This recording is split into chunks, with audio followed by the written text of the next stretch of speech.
We've got two speakers today, Uttara Narayan and Manon Bobic, and also a discussant. And we're going to start by introducing Mari Matiskainen, who is our center manager. Sorry, not our center manager. Sorry, she's the PI of the program, our director, and energy demand champion. And she's going to start by introducing EDRC. Mari, please go ahead. Thanks, Sarah. Thank you. And good to see you all. Thank you so much for joining this webinar today. So I'm Mari Matiskainen. I'm based at the University of Birmingham, and I'm there as a professor of energy and society, as well as the 125th anniversary chair and director of EDRC. So this work is really great because it's leading on to some previous work that we did in previous center, particularly led by Sarah there as well. So, but I'll very quickly introduce EDRC.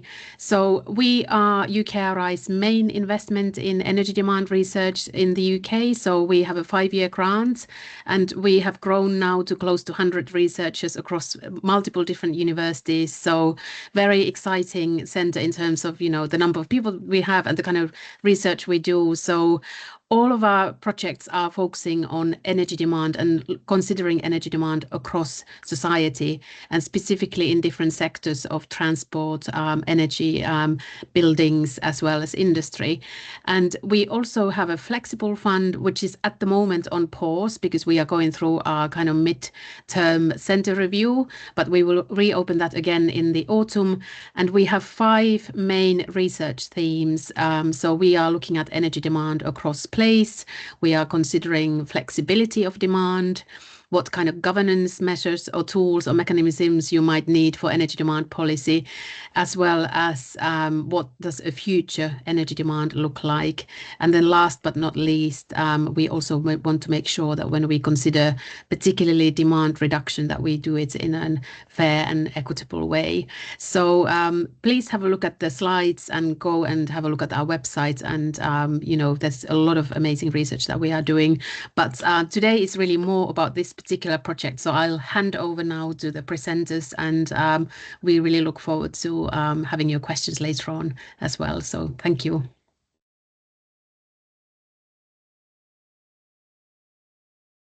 So, as Mari said, this work comes out of some work that was done at CREDS, which was the predecessor to EDRC. CREDS stood for the Centre for Research into Energy Demand Solutions, so quite a similar name.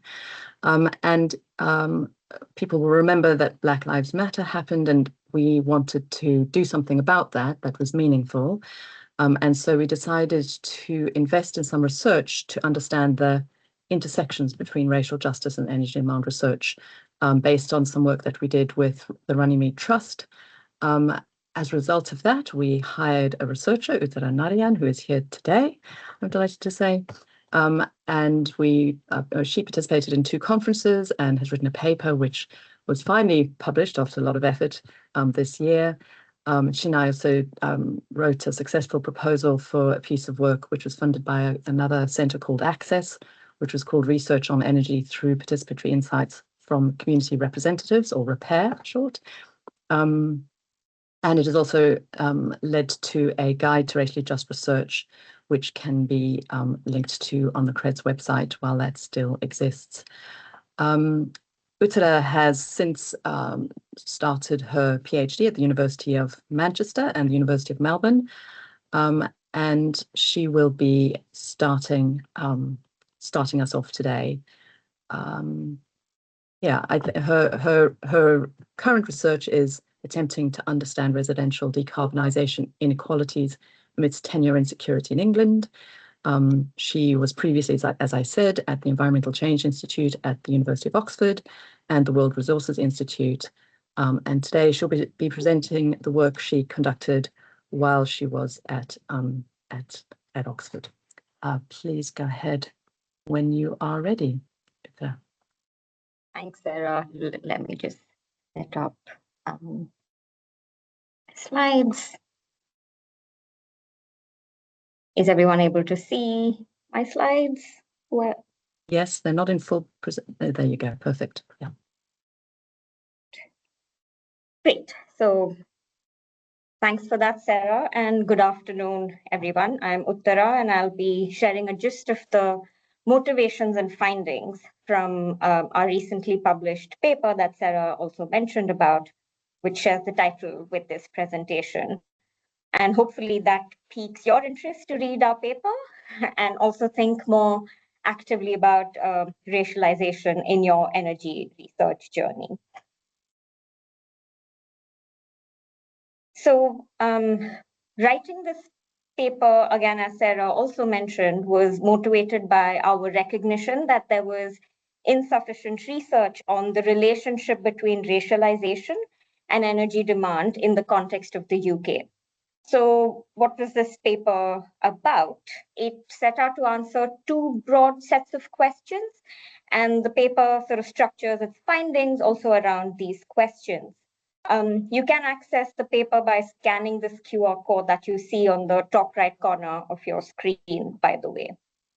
The first question asked, why do these challenges still persist and why are they visibly absent from energy research?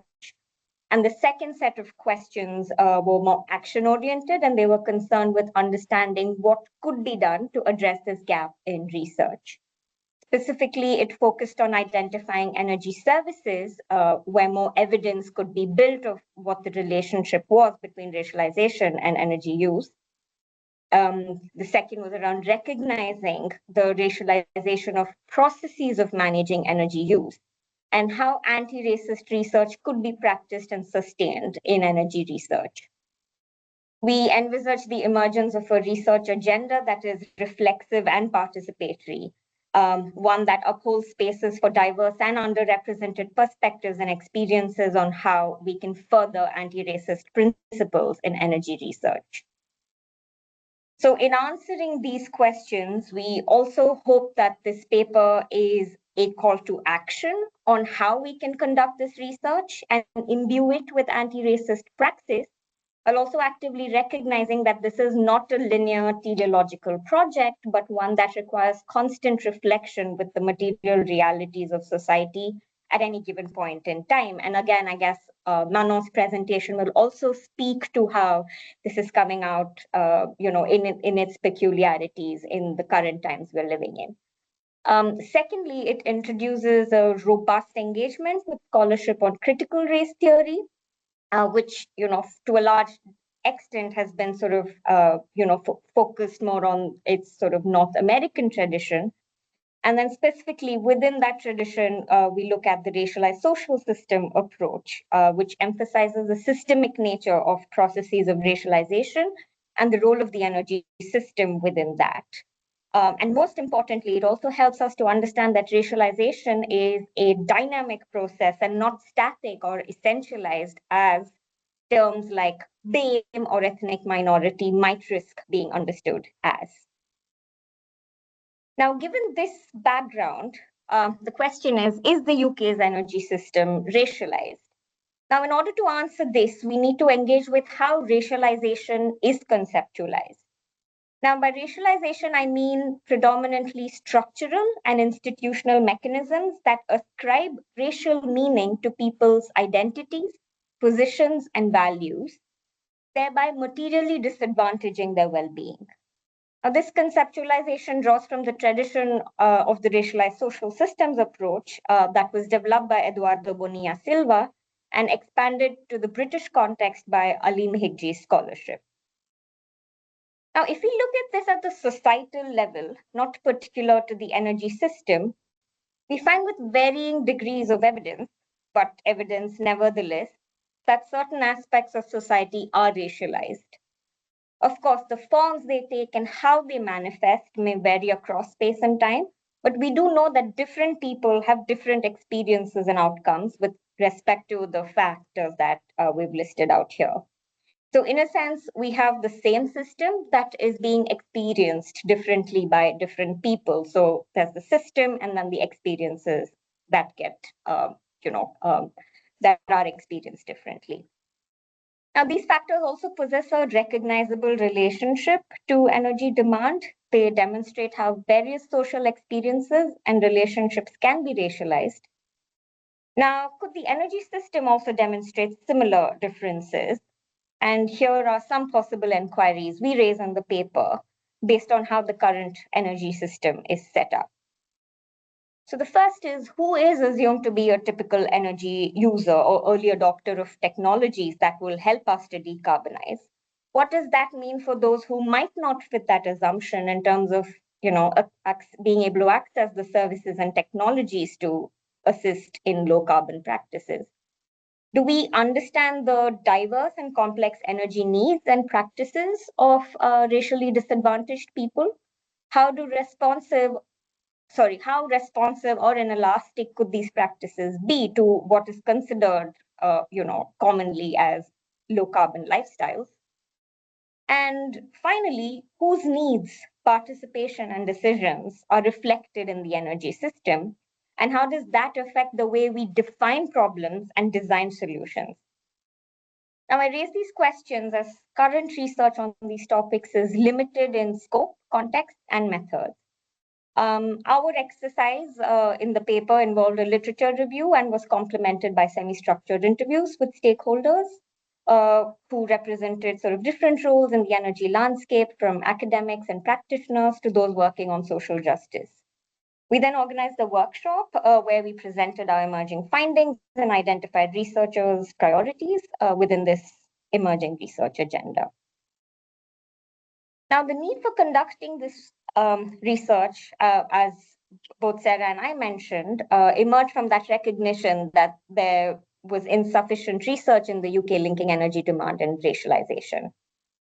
Firstly, why is this the case? Why have we not been able to make racial justice more explicit in energy demand research? Even though this gap is increasingly recognized, there isn't sufficient research on the subject. Research that bridges systemic aspects with daily lived experiences is challenging. And this sort of research falls into that category. Furthermore, there's a tendency to sort of conflate different social divisions, and that can invisibilize experiences and therefore requires taking conceptual risks. Secondly, data on racialization is usually limited to ethnicity characteristics, and even that is not collected comprehensively or often enough. And additionally, owing largely to funding constraints, we end up with small, uncoordinated studies with limited explanatory capacity. The subjects of research and engagement oftentimes are problematically labeled as hard to reach, and this conveniently sort of shifts the onus on them from the system. And many of them are also criminalized by institutions, which makes it difficult to engage with them in a discreet yet thoughtful manner. And again, Manon's work will also speak to some of those challenges. And then what can be done about this, right? And here we conducted a thematic analysis of the stakeholder interviews, and we sort of structure the findings on three approaches. Firstly, as we mentioned earlier, society in general and the energy system specifically have the potential to create racialized meanings and hierarchies. Now, how do we build and articulate evidence of this racialization? We identified housing, or the built environment more broadly, and transport, and both of these generate significant amount of energy demand, but also health and food as related energy services that people experiencing energy hardships and racialized disadvantages recognize as significant to the ways in which they negotiate these hardships. And these are the areas that we've sort of identified as priority areas to bolster up the evidence to understand this relationship. Next, how are the processes that people engage with to manage their energy demand racialized? How can mitigating that help address the structural experiences of racism? This underscores the importance of recognizing that people have complex and diverse energy practices that may not always lend themselves to, sort of neat policy solutions. Trust building also requires understanding the intrusive nature of many of these technologies and reflecting on who constitutes the public when we talk about public acceptance. And advice services in another contested space where people feel patronized, and most available services focus on crisis and emergency responses rather than something continuous. Of course, all of this is also deeply shaped by the liberalized energy markets that we have here. And finally, as energy and social science researchers, how do we practice and sustain anti-racist research? And some useful starting points to consider in these efforts include oversampling relevant respondents, centering people's lived experiences, and engaging with trusted intermediaries through fair work practices that not only involve material compensation, but also acknowledge their significance in knowledge production. And it is important to acknowledge and accept that research of this nature is political and can become uncomfortable. But it is important to hold safe spaces, and lean into, the discomfort that is a part of dismantling systems of injustice. Now, so as part of the effort to further this agenda, we developed the racial justice continuum to start thinking more proactively about racialization and energy research. And here again, to reiterate, racialization means structural mechanisms that assign a hierarchy of meanings to people's identities, thereby leading to uneven provisioning and access to services and infrastructure that disadvantages their material well-being. Now, this continuum is quite generously inspired by the gender transformative continuum in the development studies tradition. Now, the first column identifies research approaches that perpetuate racialized disadvantages. Then the racially neutral level challenges research assumptions that assume racial dimensions to not be relevant to a research question at hand. However, energy is a socio-technical system, and this recognition makes it increasingly difficult to justify overlooking, dimensions of social difference and disadvantages. Racially sensitive research considers racialization, but in a limited capacity, either as an additive characteristic determined by existing categories around race or ethnicity. Racially responsive research aims to nuance this understanding of social divisions by exploring the dynamics between the various characteristics that influence energy use and how that impacts material well-being. And as you'll see enough, as we showed, racialization also manifests in newer and complex ways that existing categories of BAME or ethnic minority could not account for. And the final category sort of wishes to eradicate racial justice in all its forms and tackle its root causes. And while this is what we must strive for as a society, it requires structural transformation. And while this template is a useful starting point, it shouldn't necessarily be interpreted sequentially. When evaluating research against this template, I think it's important to not be tempted by the language of progress that narratives of justice can be prone to, and to apply this responsibility to avoid epistemic exploitation.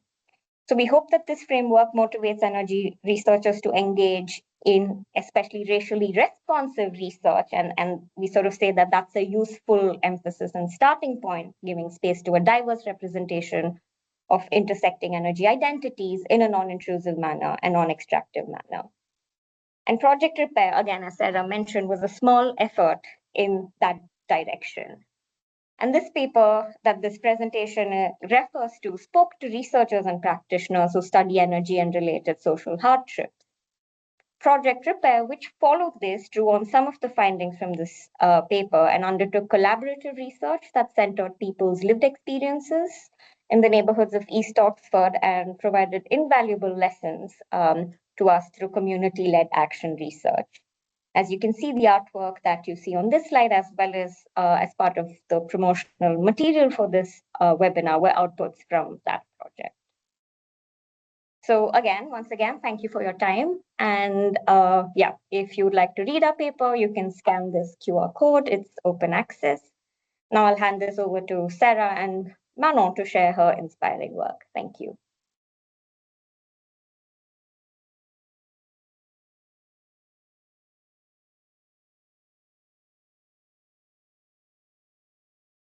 Apologies, Sarah, you're muted.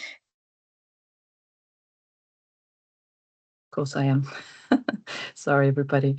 Manon, if you can start sharing your slides when you're ready, and thanks very much, Uta. Manon has recently completed her PhD. She's a postdoctoral researcher at the University of Manchester.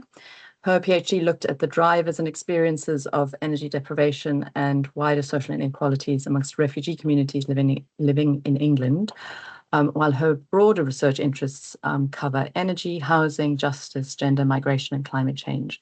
She has also worked as research associate on an EU-funded project on energy poverty, renewable energy access and energy communities before she started her PhD. Go ahead when you're ready, Mena. Thank you so much, Sarah. Can everyone see that okay? Yeah, brilliant. And hear me okay? Yeah, perfect. Yeah. Okay. Hi, everyone. My name's Manal, and thank you so much for coming today.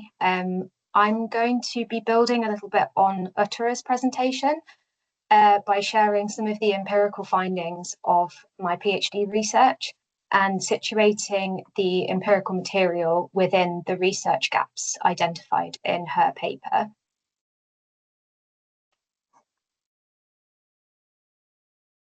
Just to give you a little bit of an overview of my PhD, as Sarah said, it was looking to understand the drivers of energy deprivation in refugee groups living in England, how the drivers of that energy deprivation interlink with broader structural and systemic issues, particularly looking at the asylum system, the welfare state in a sort of austerity era, and housing as part of that welfare provision, and then examining the issues that refugees faced with energy after they'd left the asylum system and how those experiences impacted people's ability to feel at home and resettle in England after they'd left the asylum system. I had 3 case study sites and also did some national level analysis. The 3 sites were Greater Manchester, Greater London and Calderdale, which is in West Yorkshire. And I used a qualitative approach throughout the research project, so using interviews, participatory photography and observation. Just so that everybody's on the same page before I get stuck in, I just wanted to give a brief background to the UK asylum system and the definitions that I've been using. So an asylum seeker or a person seeking asylum is somebody who has arrived in the UK and made a claim, but hasn't yet received a decision. And a refugee is somebody that has received a positive decision on that asylum claim. Those are the UK legal definitions. Depending on which category that a person sits in, they've got differing levels of entitlement to state support. If somebody presents as destitute, the Home Office has an obligation to provide them with accommodation and financial support. But that accommodation is on a no-choice basis and can be anywhere in the UK, and people are often moved with very little notice from one end of the country to another. In terms of financial support, people only receive £9 per week if they're in catered accommodation, or £49 per week if they are in if they're expected to provide their own meals, and the rest of they're not expected to pay for rent or bills, but that £49 or £9 is expected to cover everything else a person might need. So there's not usually very much left over, and people really struggle to generate any savings. And if people do generate savings, then their financial support is at risk of being stopped. And also, in general, people aren't allowed to work whilst they're waiting for an asylum decision. In terms of energy deprivation, I used this term throughout my work over the more sort of commonly used energy poverty or fuel poverty. I built on the definition which was put forward by Buzarowski and Petrova, which is a situation in which households are unable to access materially and socially essential energy services, with an understanding that that situation is driven by a key triad of factors, so low income, poorly efficient housing and high energy bills. But also in relation to refugees, there are a number of systemic and structural barriers when people are accessing energy services, as well as the fact that the hostile environment enacted by the UK government results in a denial of essential resources to people, including energy, which is a form of violence. So I felt that energy deprivation and the sort of inclusion of the word denial was quite important in this context. Just linking my work to Uttara's, the research gap when I first came to this project, there was very, very little academic work being carried out. on the topic of energy deprivation and racialised groups, both in the UK and in Europe more broadly, let alone on people seeking asylum and refugees. This was despite the fact that it's known that non-white ethnic minority groups, and that is the way that the UK government presents those groups in its fuel poverty reports. People who are either white or non-white, that's not my terminology, are disproportionately overrepresented among people experiencing energy deprivation. People who are not white are more likely to be in arrears on their utility bills, more likely to live in a non-decent home, more likely to self-disconnect from their energy supply, and as Uttara and colleagues identified, are less likely to be served by mainstream energy advice provision. And although you can't conflate, of course, race with migration status, refugees in the UK are a racialised group in the way that they are treated by the UK government. And so that sort of set the scene for looking into this topic. And it's worth noting that refugees are basically absent in energy and fuel poverty policy, academia, and data. Most data sets aren't disaggregated by migration status, so there's a lack of quantitative data. So it's really difficult to know exact numbers. And as I've just outlined, refugees are recognised as being susceptible to high energy bills, living in poorly efficient housing, and low income, but there is no engagement with those ideas across policy and academia. Sorry about that. And it's also worth saying that energy and fuel poverty issues are absent in asylum and refugee academia in the global north, particularly, and outside of camp-based contexts. There is research that's been done in the global south, but within host country context, that research is largely absent, even though energy is recognised as underpinning many aspects of resettlement and social inclusion, including housing, education, employment, and safety. So in terms of the gaps that were identified by Uttara and colleagues in their literature search that I've hopefully begun to fill through my PhD work, the first is the interaction between structures and experiences and the role structures play in contributing to or addressing racialised disadvantages. Second was the energy use experiences of those who are racially disadvantaged. And the third was what achieving racial justice could look like. So I'll go through these in order. Firstly, looking at the systems and structures and the role that plays. I sort of argue that these contribute to racialised disadvantages because these systems and structures specifically impact refugees and their ability to equitably access the UK energy system, and also who are a group that are subject to the policies and politics of a hostile environment. So the first of these is the 28-day eviction period. So it's worth noting that when somebody receives a positive decision from the Home Office, when I was doing my fieldwork, this was 28 days. It's now gone up to 42, but I'm going to refer to it as 28 days because that was the context in which the research took place. At the end of that 28-day eviction period, a person is rendered homeless from their Home Office accommodation, and their financial support is stopped. So, of course, somebody's priority is to find housing so as not to be homeless and securing a different form of income.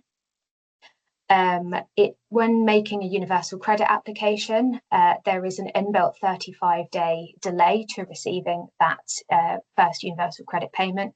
And in reality, it takes longer than that due to bureaucratic issues, delays, errors on people's documents. So that was termed the destitution gap because there was, in reality, at least 1 week where somebody would have no income at all from leaving the asylum system to receiving their first universal credit payment. And of course, if you have just 1 month in which to leave the accommodation you're staying in, you can imagine that causes many issues with overwhelm, disorientation, and really high mental load on people. The second issue is that eviction period coincides with sort of tips people into a housing crisis that is, nationwide. And unfortunately, among newly recognised refugees, homelessness is a really big issue. If people are needing to privately rent, as I said before, people are unable to build up savings whilst they're in the asylum system, which means that they are disadvantaged in terms of being able to get together a deposit. And also many landlords require a UK-based guarantor, which people often don't have. In relation to social housing, there is, as I'm sure everyone is aware, a huge shortage nationwide with really long waits. So a lot of people talked about being pressured into no choice accommodation, accommodation that was out of area, that was unsuitable, that was too small for their needs, or having to go into temporary accommodation for long periods of time. And also it was flagged in general that a lot of housing was of very poor quality, issues with disrepair, mould, and age. In terms of temporary accommodation specifically, many people were placed out of area, which meant that they had to spend a lot of money on public transport to be able to access existing networks, get their children to school, get to work if they had a job. It's been flagged that in temporary accommodation, there's a severe lack of energy using facilities, such as cooking, washing, and an internet connection, which means people have to rely on costly alternatives, such as going to a laundrette or eating convenience or takeaway foods. And then there's that issue of continued instability and movement at short notice, so people can't plan for the future. And in general, when leaving the asylum system, people are starting again from zero. People talked about not having any furnishings or flooring in their new homes. People talked about having higher energy bills, whilst their budgets were extremely stretched, and also the idea of being left to cope alone. This coincided with a general widespread lack of energy advice and support for people. There was no evidence of any energy support coming from the Home Office or their private contractors for accommodation or support. Bills, as I said, are paid for when people are in the asylum system, and the UK energy system is privatised and often very specific. So it can be really different to the energy systems that people had in their country of origin. So people leave the asylum system with all of these issues with accessing housing, instability and crisis, and then they have no prior experience of actually dealing with the UK's energy system.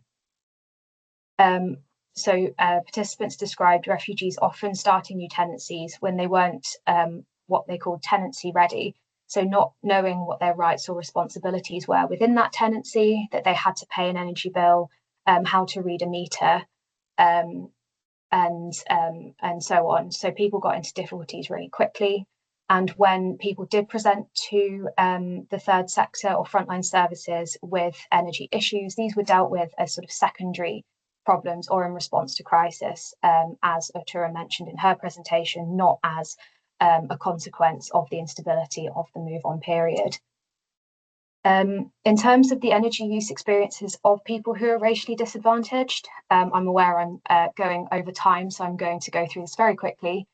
Language access barriers are really important. Energy bills aren't available in other languages, and there's really limited translation available on energy supplier websites, their apps, and interpretation services are really patchy. People have residual trauma that they carry with them from the asylum system around letters and letters from the Home Office. So people often put letters that may be from their energy supplier to one side and ignore them, which can obviously lead to complications. There was a wealth of bad practices reported by energy suppliers, shifting people between systems, referring them on when they needed support, and people in general being unaware of their rights, such as the ability to negotiate an affordable repayment plan or be on the priority services register. So in general, the energy system was really disempowering for most people. And again, as I said, these energy issues really impacted people's resettlement outcomes. and people describe living in a state of hypervigilance, rationing their energy, anxiety, fear, sacrificing their needs for their children, and shutting off areas of their homes to be able to heat one room. People also disconnected from cultural and social needs. People described not being able to access cultural foods and turning inwards and socially isolating themselves. And in general, just led to a really poor sense of well-being, living in homes that were too cold and that were often damp and mouldy. And I put together, in terms of receiving what achieving racial justice could look like, was a policy palette of potential avenues that policymakers could take at different scales to try and alleviate some of these issues. And I'm more than happy to discuss these in the Q&A, but for now I'll end. You can access a summary of my research by scanning the QR codes, and I've put my email on the slide if you'd like to stay in touch or discuss anything that I had to rush through. Thank you so much. Thank you, Manon. I've heard Manon present her work many times, and it never gets less powerful. So I'm now delighted to introduce Ankit Kumar. He is a lecturer in development and environment at the University of Sheffield. His research interests are situated around climate and energy justice in the Global South, and is driven by critical development studies, post-colonial studies, and environmental geographies. He's an expert in climate and energy justice, just energy transitions, and multi-scalar climate change governance. His particular research focus has been on understanding equity and justice outcomes of climate change for vulnerable groups through ethnographic work. And today, Ankit is going to respond to what he's heard and also talk a little bit about his own work as a discussant. Go ahead when you're ready, Ankit. Thanks. Thanks, Sarah. First of all, thanks to Manon and Uttara for sharing these really interesting insights. I really enjoyed hearing, well, enjoyed maybe is not the word, but enlightened, let's say, after hearing these. And obviously the two talks have a lot of chime with each other quite well. But they also have very interesting insights in themselves. So it's within the given time, it's hard to talk about all of that, but I'll try to pick on a few things that I thought overlapped quite nicely. I think the main thing that that both these talks make quite clear, and we should perhaps hold on to this, is that as much as race is being discussed in public debates quite a lot, and we hear a lot of pushback against questions of racial justice, what both these research quite clearly demonstrate to us and also identify in the wider landscape is that race is still very marginal to responses of deprivation. And part of the reason for that might be these, what Manon was talking about in terms of the hostile environment, but not just the state's hostile environment, but also a political hostile environment. So not just the public infrastructure, but also a political. So in that sense, and that question applies to refugees also. There's a lot of debates about refugees these days in this country as well. But clearly what research is telling us is that that picture is quite different from what we hear in public debates. So in a sense, what drawing from Manon's idea of deprivation as violence itself, I would say what both these talks, Uttara's and Manon's talks, are making quite clear is that there is a question of double violence here. One is that racialization, very explicit racialization, leads to marginalization of race-related deprivation questions, practical marginalization. So racial minorities are facing more deprivation than otherwise. That's one form of violence. But the denial of this, the denial of existence of this in itself is a form of violence. Some might even argue that it's even a worse form of violence, where the denial, in fact, circumvents the pathways towards justice that these groups could take. So that double violence comes quite clearly in both these talks, and that how it manifests in multidimensional forms in people's everyday lives also became quite clear in both Uttara and Menon's talks. So both, I think, established this question that we are discussing quite well and quite usefully for us. And the language also that both talks used makes this powerfully clear. Why this is happening is a question that we perhaps can ask ourselves collectively, whether the government should take a more straightforward, stricter approach towards these things is also something we could ask ourselves. But there is a wider post-colonial research, decolonial research tells us quite a bit about how race has been discussed in North America for quite a while, but within Europe, it's not a discussion. It's a discussion that people skirt around, and part of it is rooted within the idea of homogeneity and equality that is progressed by philosophically what we frame as Europe, the post-Enlightenment Europe, where equality is for everyone and the state is providing everyone the same opportunities. This is assumed, and that assumption then is used as a pushback against any form of argument about everyday life injustices. So that is something that collectively we have to sort of advocate against and nuance also in our everyday discussions. There's plethora of examples of racial injustice which we don't see as publicly discussed as is discussed in North American context. And the last point that I'll make is that because both these talks are focused on UK and the question of electricity and energy within largely household contexts, there is another dimension of racialization that we can look beyond this, which is this global racialization within energy systems, where our own energy demand in this country is built on racial exploitation, racial injustice in other parts of the world. So, for example, Achille Mbembe, the South African scholar, talks about how race is one of the raw materials from which difference and surplus, a kind of life that can be wasted and spent without limits, are produced.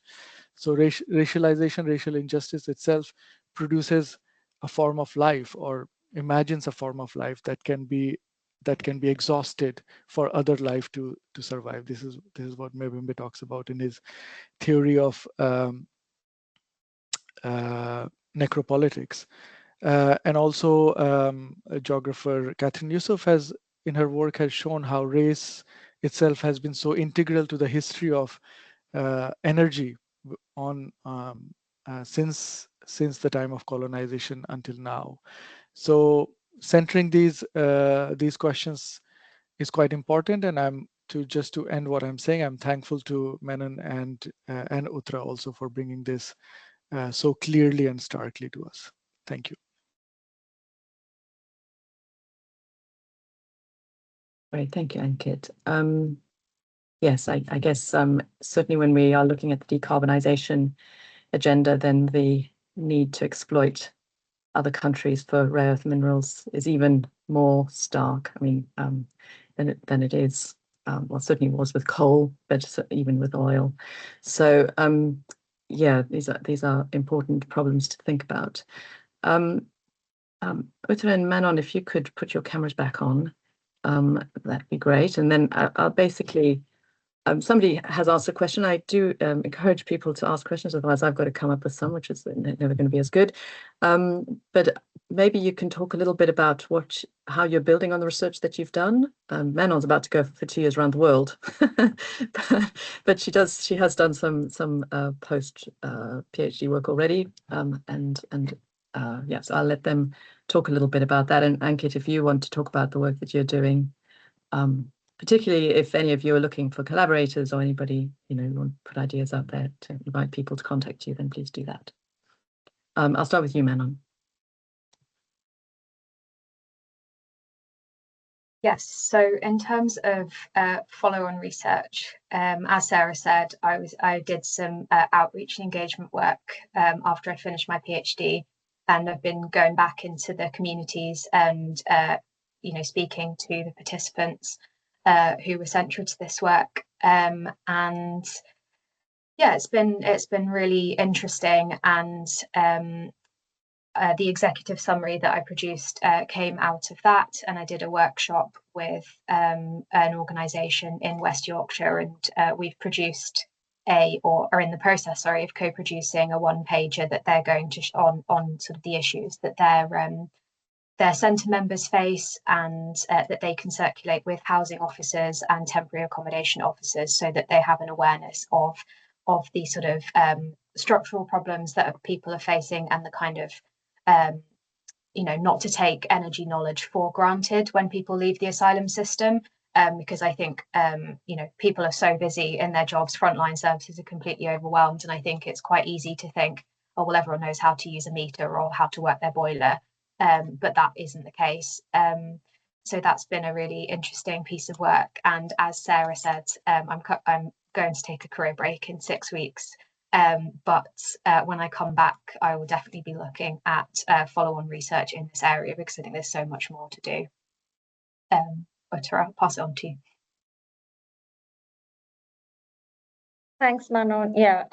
So yes, in terms of what we did from this research, I think as Sarah and I also mentioned, I think Project Repair sort of was the one that we segued into that right after this, and as we were mentioning, this was more of speaking with who we would call as like experts researching on energy hardships, right? And then Project Repair was something where we wanted to sort of this refrain that we kept hearing about, like centering people's lived experiences, sort of became very core to that project, and we use this sort of community driven action research as the way to sort of see how do we understand people's lived experiences, and then again it was very useful to see how people experiencing these things articulate them, again experiencing it amidst these intersecting crises. They have this, and again we also worked with recent immigrants. They were not refugees, but they were immigrants in East Oxford. So that then also brought up a lot of interesting political economy questions of migration and things that Ankit also touched upon. So, and that has in a sense inspired me in my current doctoral research, where I started with this sort of conceptualization of okay, what is racialization, and recognizing that it's this like dynamic process, and it how the other is there's this constant process by which people are otherized for accumulation and other interests as well. So given that in my doctoral research, I'm sort of primarily interested in seeing who is rendered the subject of decarbonization, and therefore how does what happens to those who are outside of that purview. And of course, I think the points that Ankit mentioned, they become very relevant, because we need to sort of the sort of geographies of that unevenness play out outside of these purviews. And of course the times that we think about, and like Catherine Youssef sort of talks about the energy in those like spatio-temporalities, I think that becomes very important. And these are, again, I think, things we will continue to reflect on and hopefully, take forward in the work. So, thank you so much for those reflections. And also, again, the point that you mentioned about, Europe, this post-Enlightenment Europe becomes very important. And I think that's also where the racialized social system approach became a very helpful conceptual entry point for thinking about how do we engage with certain types of critical social theories? When we're talking within energy, social sciences research. So that recognition of that this is systemic, and it's also all pervasive in that it's like capitalism, or it's like fish and water kind of a thing. We exist within a racialized social system, and so it's and then, what does that mean in terms of, okay, so within that, how does the energy system then also, contribute to that and exist within that? And I think that really helped us to, get a very different, like, analytical set of lens to then understand, okay, how do we address this? Yeah, sorry, I think I'll stop at that for now. Ankit, do you want to talk about this at all? I'm okay, I think. I think the Okay. two of them are doing a great job, so I'm Okay. happy listening. Suddenly there's a flurry of questions, but we don't have much time. So I think I'm going to step slightly away or just take them a little bit more at a higher level. I think that the two of you would probably both agree that the call to action to do more research in this area is still very much required, right? I mean, as you've both said, there's very little being done, and so we would definitely encourage. There's somebody here who is a research commissioner. So if you have any sort of thoughts about how that might be, how future research might be framed specifically, I think that you've both touched on your methods, but not in great detail. Uttara, you talked about the sort of discomfort of working in this space. I know you've had that similar experience as Manon, but maybe a little bit about how to do responsible research in these places, not to be extractive and that sort of thing might be interesting, and any particular urgent things that you think should be commissioned as soon as possible. Got somebody wanting to do it. Uttara, I'll go with you first this time.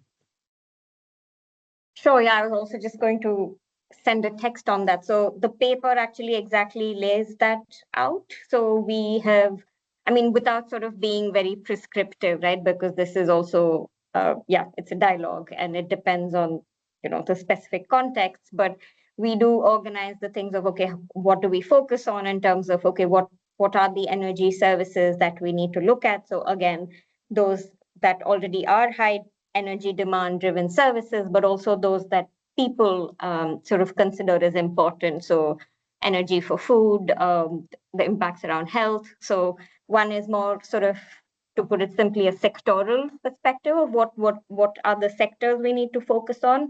The second is around the processes that people navigate in the energy system. And I think that also speaks to a great extent to what Manon was saying as well, right? So again, ranging from like technology acceptance to, the wider how is the energy system governed. And again, things like having time, flexible time of use tariffs as this, quite an attractive way of thinking about managing energy demand. But what does that mean in terms of other intersecting inequalities?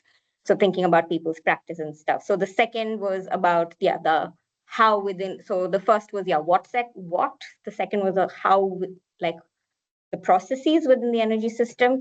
And the third was more, the method. So which is, I think, what you just mentioned, Sarah. So so again, I guess it is about recognizing power dynamics and then seeing how do we negotiate those.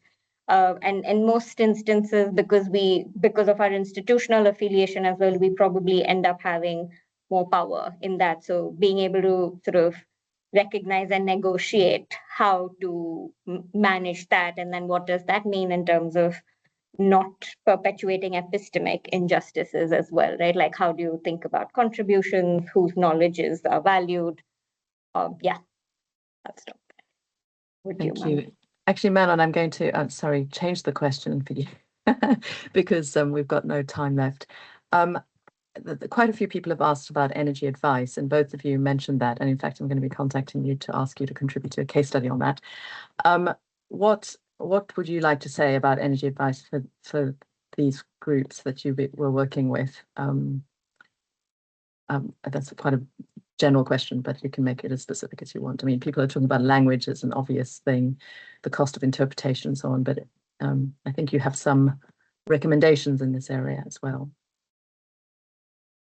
Yeah, I think I touched on it before in my previous response about not taking energy knowledge for granted. And I think people said this in relation to people that had been born in the UK and people that had been in the UK for a long time as well. There's still the energy system is incredibly complicated, and even people who've been here for years, who have English as a first language, can struggle, with understanding what the bill says, what it means, what the difference between an estimated and an actual energy usage bill is, for example.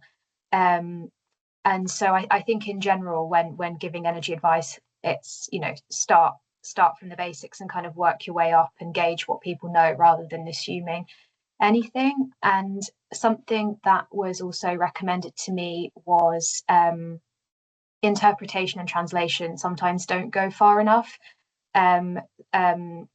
If people aren't literate in their native language, providing a translation is not, unfortunately, going to help. So making sure that there are materials and services where things can be done pictorially or in a simplified way, which makes it accessible,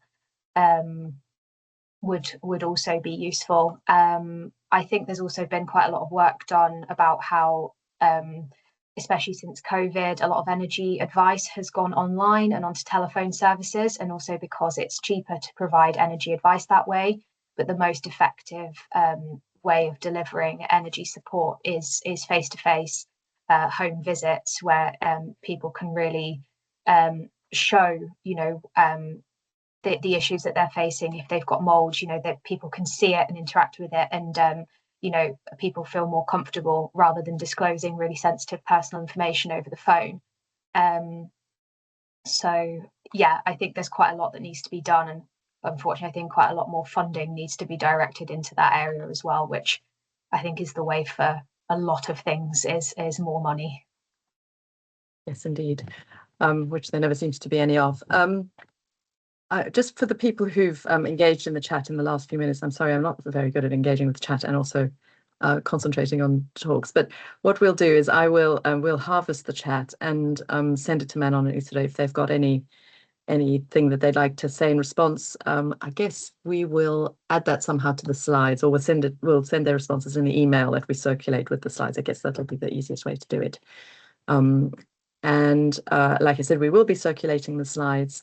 This video will be edited and then put up on our YouTube channel in a few days, I hope. And you have Manon and Uthra's email addresses, I think, so you'll be able to contact them if you want to, although you better be quick if you want to get Manon. Just leaves me to say thank you so much to our three speakers today. I really appreciate your time and the fact that you're bringing these incredibly important issues to a public audience. Thank you, everybody else, for coming along today and participating. I'm really delighted to see people engaging with this subject.